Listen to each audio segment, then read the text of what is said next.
Student, आप सबों का इस चैनल बायोट्यूट पर स्वागत है। आज के इस वीडियो में हम लोग ब्लड वास्कुलर सिस्टम को देखेंगे। तो ब्लड वास्कुलर सिस्टम क्या होता है? वास्कुलर सिस्टम वो सिस्टम होता है जो हमारे शरीर में यूजफुल या हार्मफुल मटेरियल को एक जगह से दूसरे जगह तक ले जाता है। तो यदि वास्कुलर सिस्टम में ब्लड मटेरियल को एक जगह से दूसरे जगह तक ले जाने वाला काम करता हो तो उसको हम लोग ब्लड वास्कुलर सिस्टम कहते हैं। क्योंकि जो लोअर ऑर्गेनिज्म है उसमें भी वास्कुलर सिस्टम होते हैं, सर्कुलेटरी सिस्टम होते हैं, लेकिन वहां ब्लड नहीं होता है। वाटर के द्वारा मटेरियल से एक जगह से दूसरे जगह जाता है। जैसे स्पंज में वाटर कैनाल सिस्टम होता है, तो वहां वाटर जो सब्सटेंस को ढोने का काम करता है तो वो भी एक तरह से वास्कुलर सिस्टम की तरह काम करता है, सब्सटेंस को कैरी करने का काम करता है, लेकिन वो ब्लड वास्कुलर सिस्टम नहीं होता है।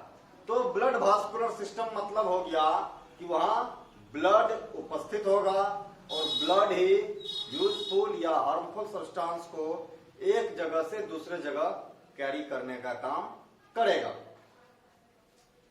तो ब्लड वास्कुलर सिस्टम जो है ये दो तरह के होते हैं। ब्लड वास्कुलर सिस्टम दो तरह के होते हैं, ओपन सर्कुलेटरी सिस्टम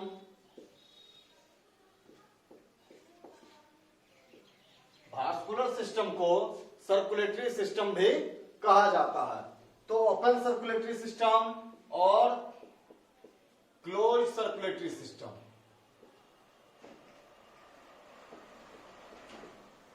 नाम ही है ओपन सर्कुलेटरी सिस्टम और क्लोज सर्कुलेटरी सिस्टम। तो एक चीज यहां क्लियर है कि जो ब्लड है वह ओपन होगा और ब्लड क्लोज होगा। तो ओपन और क्लोज कहां होगा? तो ओपन यानी कि ब्लड जो है बॉडी कैविटी में रहेगा। तो इसमें क्या होता है? ब्लड में present in blood vessels for some time. कुछ समय के लिए ब्लड जो है वह ब्लड वेसल्स में पाया जाता है, लेकिन फाइनली ब्लड जो है वह बॉडी कैविटी में पहुंच जाता है।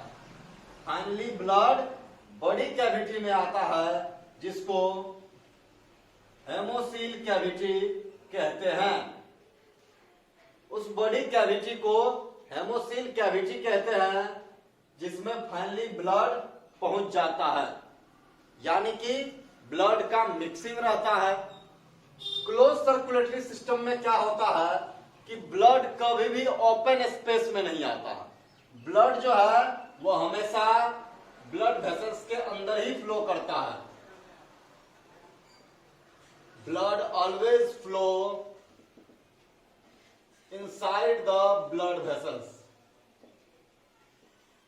और वो ब्लड वेसल्स आर्टरी हो सकता है, वेन हो सकता है, कैपिलरी हो सकता है, लेकिन कभी भी ब्लड वेसल से बाहर नहीं आएगा। दूसरी चीज क्या है कि यहां यदि बॉडी कैविटी में ब्लड आता है तो इसका मतलब है कि बॉडी और ब्लड यानी कि ब्लड और बॉडी टिश्यू के बीच डायरेक्ट कांटेक्ट होता है, इसलिए डायरेक्ट एक्सचेंज होता है मटेरियल्स का। Direct exchange of material between body tissue and blood। क्यों होता है?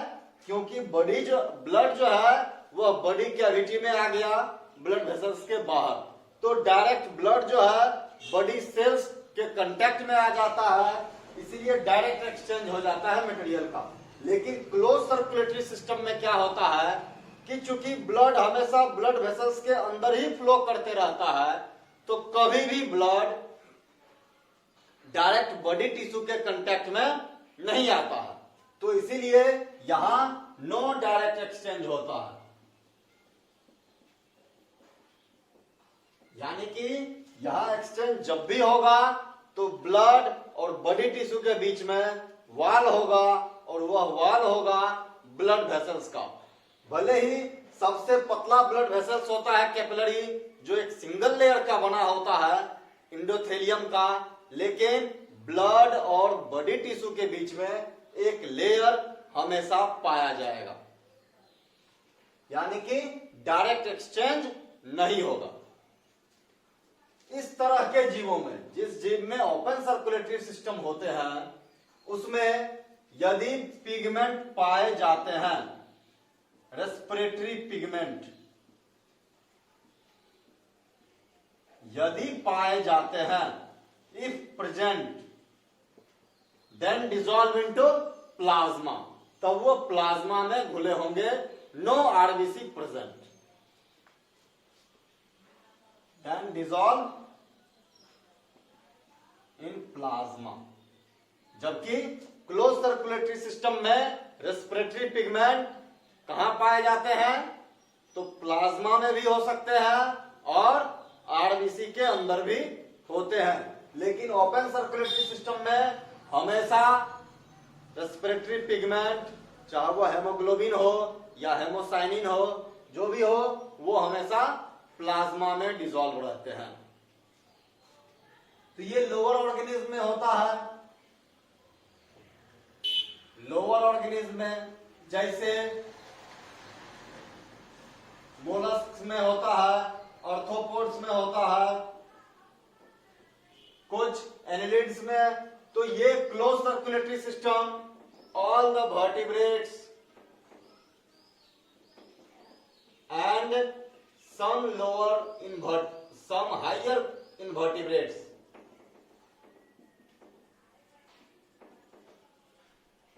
कुछ हायर इनवर्टिब्रेट्स और जितने भी वर्टिब्रेट्स होते हैं, सभी वर्टिब्रेट्स में क्लोज सर्कुलेटरी सिस्टम ही पाया जाता है। तो ये दो तरह का सर्कुलेटरी सिस्टम होता है। अब क्या है, दोनों सर्कुलेटरी सिस्टम में हम देखेंगे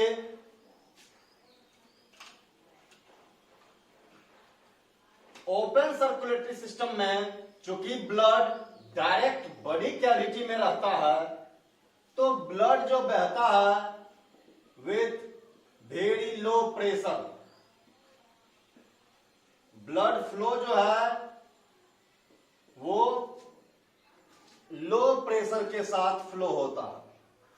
चूंकि स्मूथ मसल्स नहीं होता है, कंट्रैक्शन और रिलैक्सेशन नहीं होता है, जिस कारण से ब्लड का जो फ्लो होता है वह लो प्रेशर के साथ होता है। जबकि क्लोज सर्कुलेटरी सिस्टम में जो ब्लड का फ्लो होता है वह फ्लो हाई प्रेशर के साथ होता है। हाई प्रेशर का कारण क्या हो गया कि इसमें ब्लड वेसल्स के अंदर रहता है, तो और ब्लड वेसल्स जो है वह स्मूथ मसल्स के बने होते हैं, जिसके कारण उसमें कंट्रैक्शन रिलैक्सेशन होता है, जिसके कारण क्या हो गया कि वो हाई प्रेशर के साथ उसमें ब्लड फ्लो होता है। तो अब हाई प्रेशर और लो प्रेशर के साथ फ्लो होने से क्या फायदा होता है जीवों को, तो चूंकि लो प्रेशर से बहता है तो एक्सचेंज टाइम जो है, एक्सचेंज ऑफ मटेरियल का जो टाइम पीरियड है वह ज्यादा हो जाएगा, लंबा टाइम पीरियड लगेगा ब्लड को एक जगह से दूसरे जगह जाने के लिए, जबकि इसमें ट्रांसपोर्ट फास्ट होता है, यानी कि ब्लड का फ्लो तेजी से होता है, तो मटेरियल का ट्रांसपोर्टेशन जो है वह भी काफी तेजी से होता है। और चूंकि कंट्रैक्शन रिलैक्सेशन होता है तो एक रेगुलेटेड मैनर में होता है, एक रेगुलेटेड मैनर में ब्लड का फ्लो होता है क्लोज सर्कुलेटरी सिस्टम में।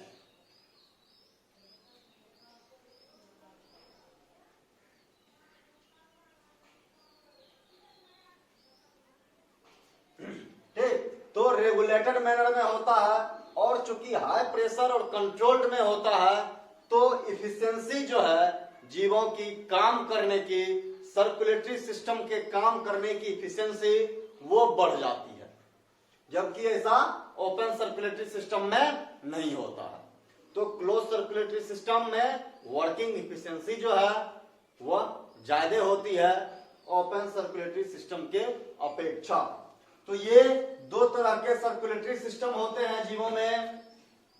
अब जो ब्लड वास्कुलर सिस्टम है उसमें 3 कंपोनेंट होते हैं, ब्लड वेसल्स और हार्ट।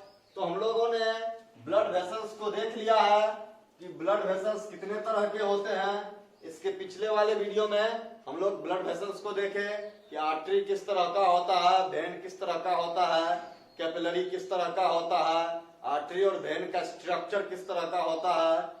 तो उस वीडियो को देखने के लिए इससे पहले वाला वीडियो ऊपर में नंबरिंग किया हुआ होगा, तो उसको जरूर देखें ताकि आर्टरी और वेन अच्छे तरीके से समझ में आ सके।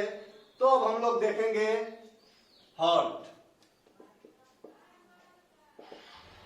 हार्ट क्या होता है? हार्ट एक पंपिंग ऑर्गन होता है।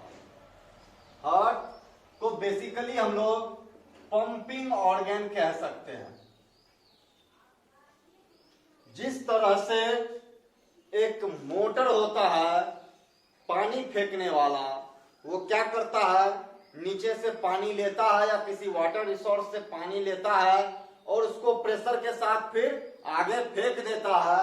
सिर्फ वही काम हार्ट हम लोगों के शरीर में या किसी भी जीव के शरीर में हार्ट वो काम करता है। पूरे बॉडी से ब्लड को कलेक्ट करता है और फिर बॉडी में या ट्यूब में ब्लड को पंप कर देता है। इसीलिए हार्ट बेसिकली एक पंपिंग ऑर्गन कहलाता है। हार्ट एक पंपिंग ऑर्गन होता है जो कार्डिक मसल्स का बना होता है। हार्ट के लिए स्पेशल मसल्स होते हैं जिसका नाम कार्डिक मसल्स होता है। तो हार्ट जो है वह कार्डिक मसल्स का बना होता है। अब क्या है कि जो हार्ट होते हैं, हार्ट में चैम्बर्स होते हैं। जो रियल हार्ट होता है उसमें क्या होता है कि चैम्बर्स होते हैं। हार्ट में चैम्बर्स पाए जाते हैं और वो चैम्बर आपस में इंटरकनेक्टेड होते हैं। हार्ट के चैम्बर आपस में कनेक्टेड होते हैं। तो हार्ट में 2 या 4 चैम्बर, 3 चैम्बर ये होते हैं। यानी कि हार्ट में 2 चैम्बर हो सकता है, 3 चैम्बर हो सकता है, 4 चैम्बर हो सकता है। ठीक, तो इस आधार पर हार्ट को बांटते हैं, उसको भी हम लोग देखेंगे। तो क्या हो गया कि पूरे बॉडी से जिस पार्ट में, हार्ट के जिस पार्ट में ब्लड आएगा, पूरे बॉडी से डीऑक्सीजनेटेड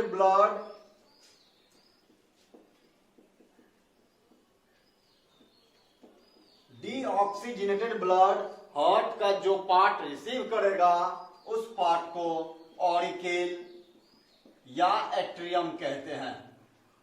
और ये 1 या 2 होते हैं। यानी कि एक ऑरिकल भी हो सकता है और 2 ऑरिकल भी हो सकता है। अलग अलग जीवों में अलग अलग होता है। तो जो पार्ट हार्ट का डीऑक्सीजनेटेड ब्लड रिसीव करता है वो ऑरिकल या एट्रियम कहलाता है। जबकि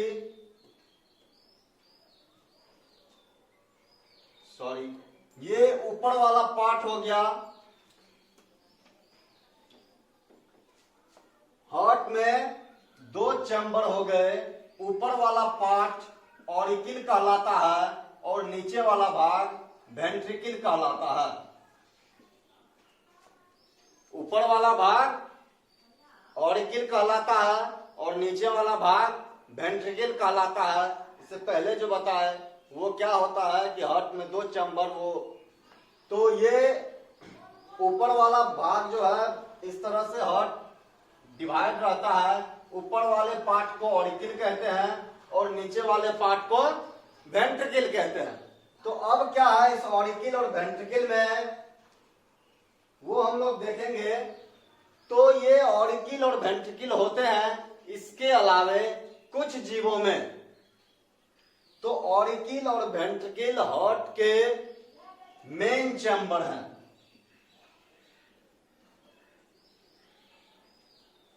ये हार्ट के मेन चैम्बर होते हैं ऑरिकिल और वेंट्रिकल। जबकि इसके अलावे कुछ जीवों में दो अलग तरह के चैम्बर होते हैं, जिसको साइनस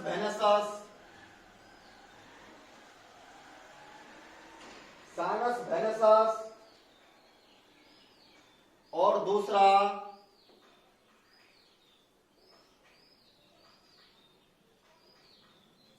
कोनस एट्रियोसस। तो ये दो एसेसरी चैम्बर होते हैं।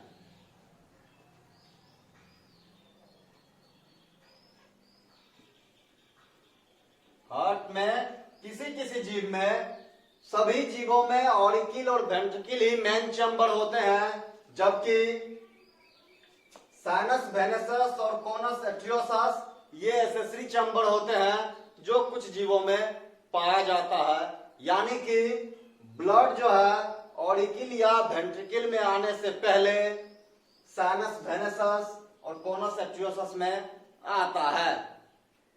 तो ये हार्ट के चैम्बर होते हैं और इसके बाद हार्ट के चैम्बर के आधार पर, हार्ट में कितना चैम्बर पाया जाता है, इसके आधार पर हम लोग हार्ट को बांटते हैं। हार्ट को 3 भागों में बांटते हैं चैम्बर के आधार पर। हार्ट को 3 भागों में बांटते हैं। एक 2 चैम्बर्ड हार्ट,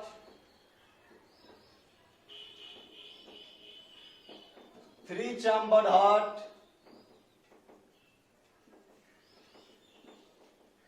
और 4 चैम्बर्ड हार्ट।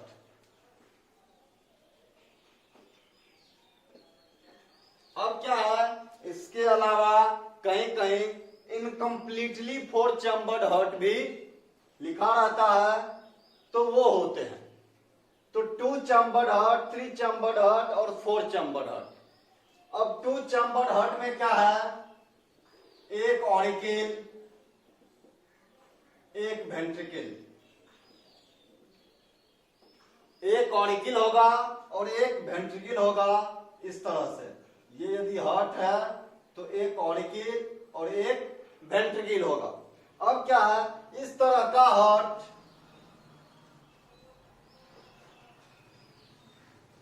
फिश में पाया जाता है। फिश में जो हार्ट पाया जाता है वो 2 चैम्बर्ड हार्ट होता है। अब क्या है कि ये 2 चैम्बर्ड हार्ट तो होता है, लेकिन ये दोनों चैम्बर्ड इस तरह से होते हैं।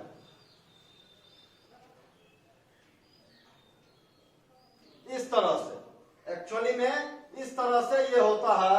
यानी कि ऑरिकिल और वेंट्रिकल दोनों का ब्लड मिक्सअप होते रहता है। तो यानी कि इसमें जो है केवल वेनस ब्लड पाया जाता है।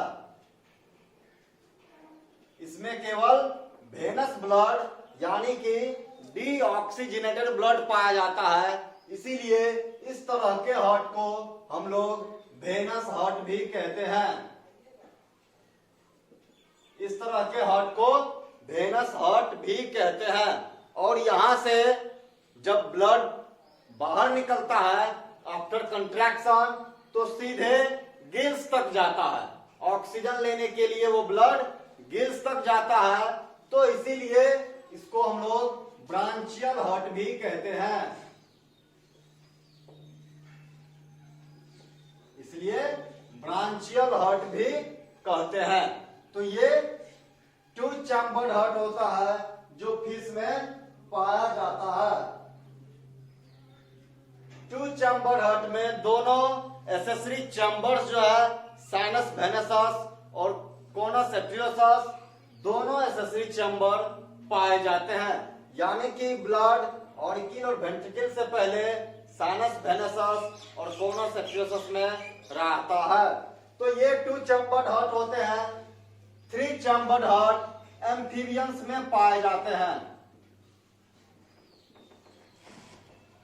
एम्फीबियंस में पाए जाते हैं। इसमें क्या है कि इस तरह का हार्ट है।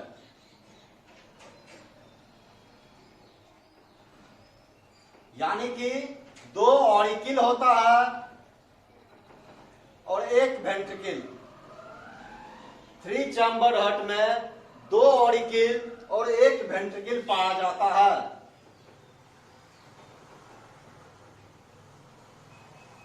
अब इसमें क्या है कि चूंकि 2 ऑरिकिल है, 2 ऑरिकिल है तो 1 ऑरिकिल डीऑक्सीजनेटेड ब्लड रिसीव करेगा और दूसरा ऑरिकिल ऑक्सीजनेटेड ब्लड रिसीव करेगा। लेकिन दोनों ब्लड एक सिंगल वेंट्रिकल में आकर के मिक्सअप हो जाता है और फिर बॉडी में पहुंचता है। इसमें भी एसेसरी चैम्बर पाए जाते हैं। एसेसरी चैम्बर पाए जाते हैं और इसमें भी एसेसरी चैम्बर पाए जाते हैं।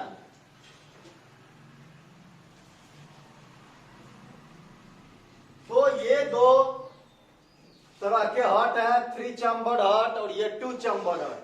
अब क्या है कि ये 4 चैम्बर्ड हार्ट है। तो रेप्टाइल्स जो है उसमें रहता है इनकम्प्लीट 3 चैम्बर्ड हार्ट, जबकि बाकी रेप्टाइल्स में हम लोग इनकम्प्लीट 3 चैम्बर्ड यानी कि इस तरह से जो इनकम्प्लीट 3 चैम्बर्ड हार्ट है तो ये इस तरह तो रहता ही है और वेंट्रिकल भी आधा डिवाइड होता है। ये इनकम्प्लीट 4 चैम्बर्ड हार्ट है। 3 चैम्बर्ड हार्ट तो एम्फीबियंस में है। इनकम्प्लीट 4 चैम्बर्ड हार्ट जो है ये रेप्टाइल्स में पाया जाता है। तो हम लोग इसको जनरली 3 चैम्बर्ड हार्ट ही कहते हैं क्योंकि ब्लड यहाँ मिक्सिंग होता ही है। तो एम्फीबियंस के साथ साथ ये इनकम्प्लीट 4 चैम्बर हो गया।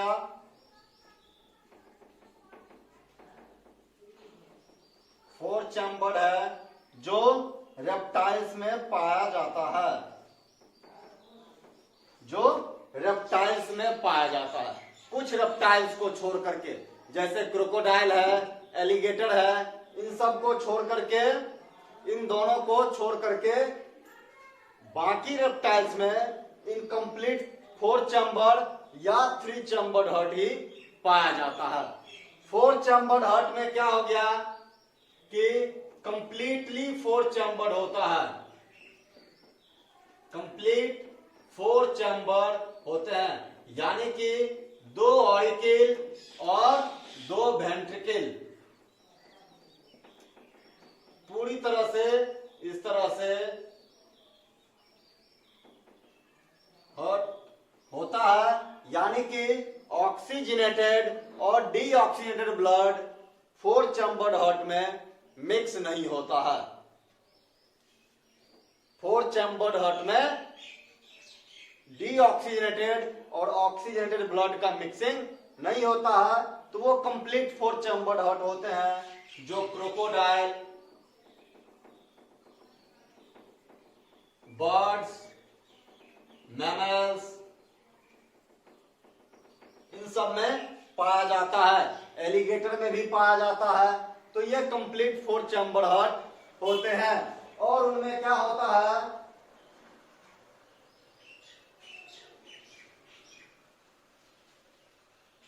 ये साइनस वेनसस और कोनस सेक्ट्रियोसस नहीं पाया जाता है। तो ये कंप्लीट 4 चैम्बर्ड हार्ट हो गए, जिसमें ऊपर वाला राइट ऑरिकल और लेफ्ट ऑरिकल होता है, नीचे वाला राइट वेंट्रिकल और लेफ्ट वेंट्रिकल होता है। तो ये कंप्लीट 4 चैम्बर के हार्ट होते हैं। तो ये हार्ट के टाइप है on the basis of chamber, on the basis of number of chamber. Heart 3 तरह के हो गए या 4 तरह के हो गए, 2 chambered heart, 3 chambered heart, 4 chambered heart. जब हम लोग कहेंगे कि 3 तरह के होते हैं तो 2 चैम्बर, 3 चैम्बर्ड और 4 चैम्बर्ड। लेकिन जब हम लोग कहेंगे कि 4 तरह के होते हैं तो 2 चैम्बर्ड, 3 चैम्बर्ड, इनकम्प्लीटली 4 चैम्बर्ड और कंप्लीट 4 चैम्बर्ड हार्ट होते हैं। तो ये चैम्बर के बेसिस पर है। एक होता है कि हार्ट का कंट्रोलिंग कहां से होता है उसके आधार पर, यानी कि एनिमल्स के बॉडी में जो हार्ट पाया जाता है उसका कंट्रोलिंग कौन करता है, इसके आधार पर हम लोग देखेंगे कि हार्ट कितने तरह के होते हैं। On the basis of controlling, यानी कि हार्ट के फंक्शन को कौन कंट्रोल करता है, इसके आधार पर हार्ट 2 तरह के होते हैं,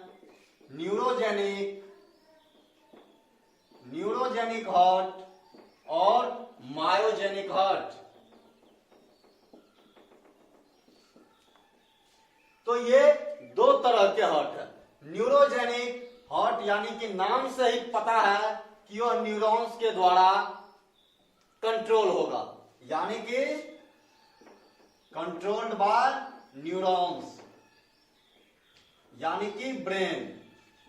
ठीक, तो ब्रेन के द्वारा या न्यूरॉन्स के द्वारा जब हार्ट कंट्रोल होता है तो उस तरह के हार्ट को हम लोग न्यूरोजेनिक हार्ट कहते हैं। जबकि मायोजेनिक हार्ट जो है यह खुद से कंट्रोल होता है। खुद से कैसे कंट्रोल होता है वो हम लोग देखेंगे आगे कि हम लोगों का जो हार्ट होता है वह कैसे कंट्रोल होता है, मायोजेनिक होता है। तो ये कुछ इंसेक्ट में पाया जाता है, ये कुछ इंसेक्ट में पाया जाता है, जबकि ये मोस्ट ऑफ द ऑर्गेनिज्म में मायोजेनिक हार्ट पाया जाता है। तो हम लोग देखेंगे कि कैसे कंट्रोल होता है वो आगे वीडियो में देखेंगे। जब हम लोग मैमेलियन हार्ट पढ़ेंगे, ह्यूमन हार्ट को देखेंगे तो देखेंगे कि ह्यूमन का हार्ट जो मायोजेनिक होता है तो वह कैसे कंट्रोल होता है, क्या सिस्टम होता है उसमें कंट्रोलिंग के लिए। तो ये हार्ट के 2 टाइप है on the basis of controlling, कहां से कंट्रोल होता है। नेक्स्ट वीडियो में हम लोग ह्यूमन हार्ट को देखेंगे कि ह्यूमन हार्ट का स्ट्रक्चर किस तरह का होता है, उसमें ब्लड का फ्लो किस तरह का होता है। तो चैनल को जरूर सब्सक्राइब करें, वीडियो को लाइक करें, कमेंट करें, सब्सक्राइब जरूर करें, इसीलिए ताकि आप लोगों को रेगुलर अपडेट मिलता रहे। और पिछला वीडियो और इसका जो आगे का वीडियो आएगा सबके ऊपर में नंबरिंग दिया हुआ है कि किससे पहले का और बाद का कौन सा वीडियो है। Thank you.